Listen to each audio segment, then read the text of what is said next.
Hi, my name is Yona. I'm the after school leader at Field Teen Center, and today I'm going to show you how to turn junk paper into paper beads.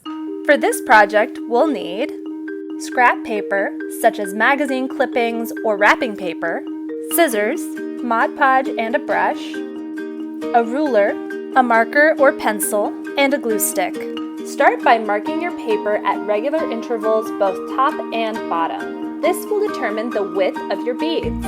Mine are 2 centimeters long. Then use a ruler to connect each of your marks diagonally to make long, skinny triangles. When your entire page is filled, your triangles should be laid so that each fat end is touching the skinny end of another triangle.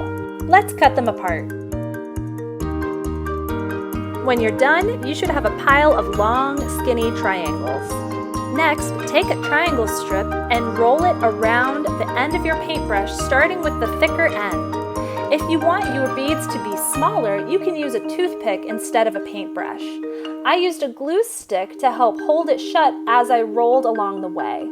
Try to keep it centered and use a little bit of pressure to roll it nice and tight.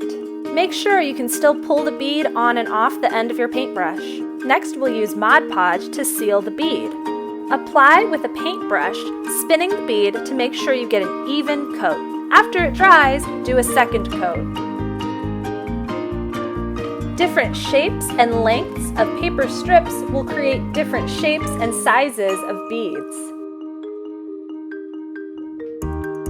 When you're all done, add them to a string or elastic cord to make a bracelet or necklace. So there you have it. I hope you have lots of fun making all kinds of different shapes and sizes of beads for making jewelry or sewing onto other projects or whatever else you can think of.